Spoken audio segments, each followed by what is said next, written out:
All right, Alice, welcome in. Ryan Trengrove here, Class A Pro recording. And so you might be going toward your heels too soon or too much because that can cause you to catch the toe. Or you could be breaking the triangle because if you break the triangle, that makes the club come in and that can also cause you to hit the toe. Or you might be too far from the ball at your setup position. And so those are the three main reasons I would say that players get toe contact. Now let's see what's happening here and take a look. So arms are in the triangle shape. This is good. Let's see. V's of the grip are correct. The ball position is back a little bit in the stance.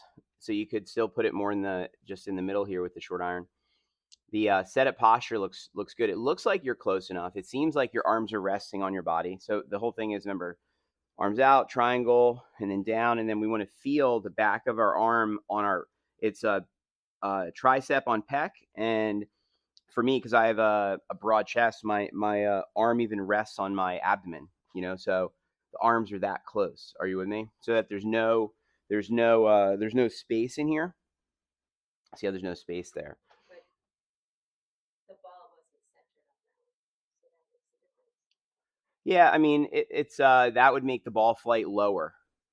The further back in your stance you put it, the lower the trajectory it'll go. Are you with me? Now your foot pressure is looking better. We're making some progress here. You're still a little bit on your heels, but you're mostly on the balls of your feet, which is great. And then let's put some lines on the screen here and see what's going on. And then that way we know what to keep practicing. I was a student recently. He's so funny. He showed me this thing from this. He's from Mexico, and it was in Spanish. And I'm like, what's it say? And he says the guy's saying that when he's driving it well, he can't hit his irons. When his irons are good, he can't chip. And then when he's chipping well, he can't putt. I said, I expect that from this game. I'm actually wondering each week what I'm going to have to practice a little bit more than everything else that I'm practicing to make sure that whatever the deficiency is kind of like gets like better. You know what I mean? Because you have different focus, or it's The nature of golf. This is the nature of golf. Yeah. Even if you look in the big tour, some guys, they're driving it well this week, but they're not putting.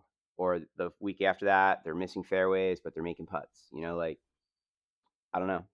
That would be a question for God because I have no idea. I have no idea why. Yeah, we can do whenever you want. I mean, most players. So what's funny about golf is if students came in and asked me, "Hey, coach, I'm here. What do you want to do first?" Which most people don't. They hire me to help them with what they want help with, and so I help them with that first, and then later have to get to the short game. But if someone asked me, like I had a student asked me recently, he signed up for a year plan, and then he says to me, I said, what do you want to work on today? And he said to me, what do you want me to work on today? And I said, we should putt first, and then we should chip. And then after you're chipping well and putting well, then we should pitch. And then after you're pitching it well, then we should work on the full backswing. And like you're supposed to, like, if you're going to learn the game that way, that's like the best way to learn it, but that would not be good for marketing or for running a business because people would come in and they'd expect me to help them with their full swing. And then I'd start with them putting and they'd be like, what the hell? This is not what I wanted, and then I'd have all these problems from that. So anyway, we'll get to the chipping and putting soon enough. We could even look at that today potentially, but whatever you think. yeah, exactly. Right. So yeah, I mean, most people, they want help on the full swing. We should obviously cover it before we play together would be important. So we can look at the schedule and see what we got planned here. Okay. I saw a guy Okay, so now let's take a look and see what happens next. Here we go.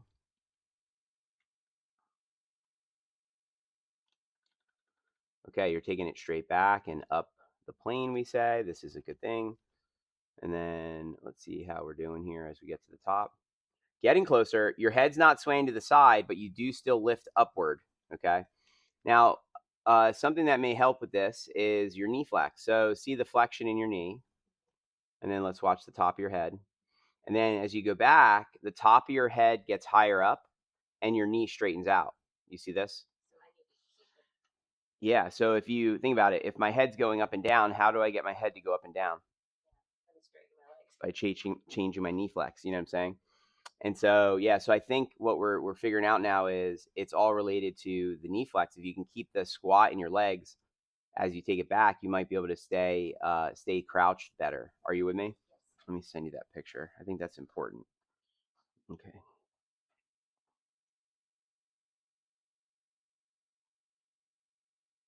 I think I'm doing that because I'm concentrating on putting my weight on my left leg. So I forget to keep that one down. Maybe, yeah. Yeah, you're doing better with your head on this side. You're not swaying your head out of the box so much, which is nice. And then let's go over here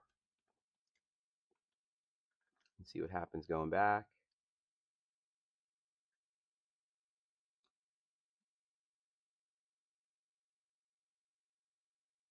Yeah, so your head's in the box better. You do still sway your balance to the right a little bit, as you can see here. But I mean, the reality is this is much better than where we were because you were completely out of the box when we started. So we're making some progress on this for sure. And then let's see as you bring the club back down where you go with the club. Okay, so you're coming a little bit what's called over the top. See how I'm not doing the crescent thing. exactly. And then let's see over here. Yeah, so you're not exactly. We need more of this idea of the crescent moon here. Absolutely. Uh-huh. And from the inside out. Now, what's really good, and this is a big improvement for you. Look at this. At impact, you're on the left side, 70%. Wow, that's great. That's a big improvement.